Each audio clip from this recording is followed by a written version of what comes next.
Welcome to the deep dive. You know that moment, don't you? That split second before you need to do something tough. Oh, yeah. Like making a call, starting a project. Exactly. Or even just, getting out of bed when the alarm goes off. There's this tiny window, and When then that's gone. poof. Yeah. Yeah, the doubts creep in, the excuses pile up, and suddenly you're just stuck right back in the comfort zone. Uh-huh. Or just procrastinating again. It's incredibly common. Well, what if there was a really simple but profoundly effective way to cut through that hesitation? To just launch yourself into action. That's what we're diving into. Today we're doing a deep dive into the 5-second rule. We've pulled some, frankly, transformative ideas from excerpts of the book, The 5-Second Rule. Unlock your courageous self. Our whole mission here is to really unpack the most powerful bits, give you a kind of shortcut to turn that paralysis into action. That's exactly it. And look, this rule, it sounds simple, but it's more than just a catchy phrase. It's a genuine psychological tool. Right. It's designed to help you push past those internal barriers we all face. It's about moving from being someone who, hesitates and gets stuck in their head. Overthinking everything. Precisely. Yeah. Into someone who makes clear choices and actually acts. And it all hinges on harnessing the power of those first few seconds. It's surprisingly potent. Okay, let's get into it then. Courage. We often think of it as this big inherent thing, right? Like you either have it or you don't. Or something you build up over years, yeah. But the source material really pushes back on that idea, doesn't it? It suggests courage isn't quite what we typically imagine. It absolutely does. And this is, I think, one of the most fascinating parts. The core idea is that courage isn't some fixed trait you're born with. Okay. Nor is it something you slowly gather like collecting stamps. Yeah. Instead, courage emerges.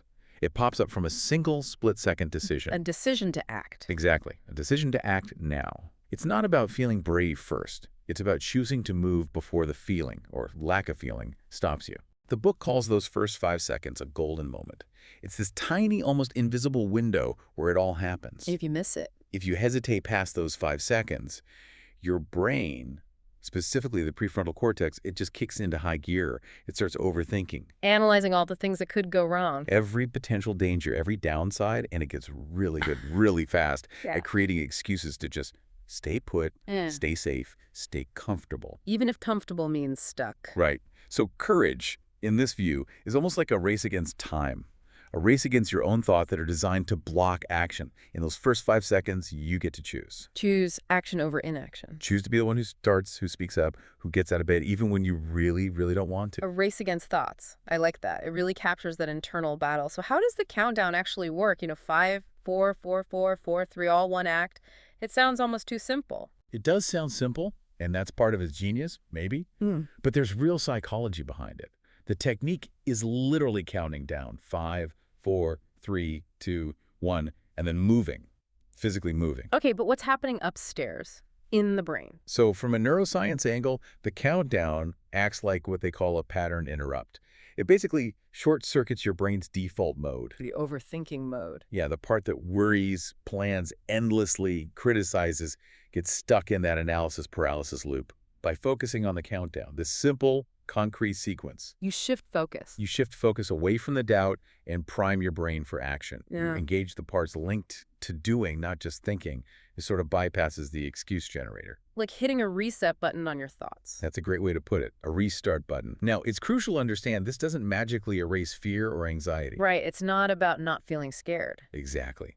It gives you the power, the leverage, to act despite the fear. And according to the book, that is courage, moving forward even when you feel the fear. That makes perfect sense. It's a tool to bypass the feeling and just do. Okay, so let's talk about applying this. In everyday life, so many of us wait for the right time to change things, don't we? Oh, absolutely. I'll start Monday. Or new year, new me, that kind of thing. Definitely. The source material really tackles this head on.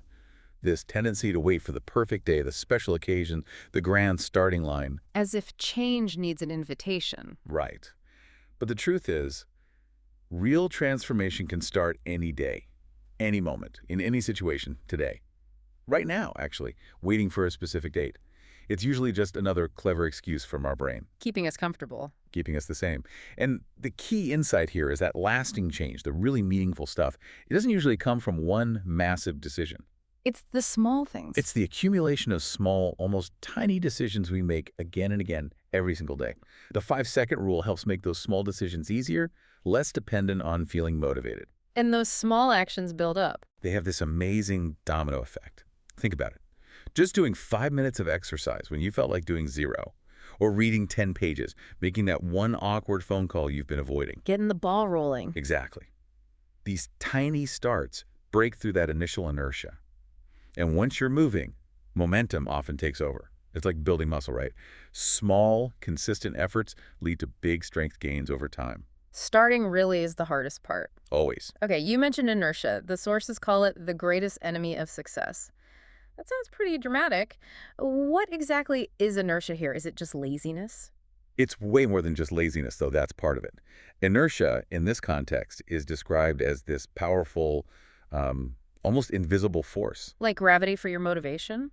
Sort of. Yep. That pull that keeps you on the sofa, that makes you hesitate before hitting send, that always finds a reason to wait. It wraps up fear, doubt, procrastination, all of it. The silent enemy. Silent, but incredibly dangerous, yeah. It quietly chips away at dreams and goals, often without us even noticing how much damage it's doing. So how does the rule fight that? Well, the 5-second rule is framed as a direct weapon against it. When you do the 5, 4, 3, 2, 1, go, you interrupt the pattern. You don't give the excuses time to form. Exactly. You break the cycle before inertia fully grabs hold. And overcoming inertia isn't just something you have or don't have. It's presented as a skill. Something you practice. Something you get better at with practice. The more you use the rule, the stronger you become at breaking free from that internal resistance. That's really empowering. So it's a skill we can build. And if inertia is the battle, what's the ultimate prize? The book talks about awakening inner power. Tell us about that. Yeah, this ties it all together. Where does our real power actually come from? The sources argue that everyone has this huge potential, this inner power, but it lies dormant. Until we act. Until we act. Okay. You have to do something to draw it out. It's not hidden away somewhere mysterious. It's right there, waiting to be activated by decision and action. So power isn't in thoughts or feelings. It's in actions. Yeah. According to this framework, yeah. When you intentionally do things that scare you, things that feel hard, things you're uncertain about, that's when you start tapping into it. You discover you're capable of more. Way more than you thought. Drawing out this power means having the courage to try, maybe to fail, being ready for disappointment, but having the determination to get back up. And the rule helps with that first step. It helps overcome that incredibly difficult starting point. Think of it like exercise, again, like building a muscle. This inner power, this resilience, it grows stronger the more you use it. Until what seemed impossible feels normal. Exactly. It becomes your new normal. Wow. Okay, so bringing this all together then. The 5-second rule. It's not some magic spell, right? Definitely not magic. No, it's a practical, scientifically grounded psychological tool. A tool to override our brain's default settings. Pretty much. To consciously shift from overthinking and analyzing into immediate action. Bypassing the fear, the inertia, the stuff that holds us back from the changes we say we want. And the great thing is, using it doesn't require anything special. No fancy degrees, no complex training. Anyone can count backwards from 5. Anyone can count 5, 4, 3, 2, 1, and then just move.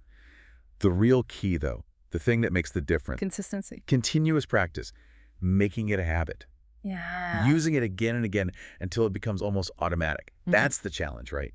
Sticking with it, especially when it feels hard. Absolutely. And just remember, courage isn't about not feeling fear. It's about acting anyway. Every single time you use this rule to push through discomfort, to do something that feels a bit daunting, you're building that courage muscle, step by step, day by day. You're literally retraining your response. Becoming someone who takes the risk, who gets back up, who really lives life fully. So consider this, your new life, the one you imagine. It really can start in the next 5 seconds. 5, 4, 2, 2,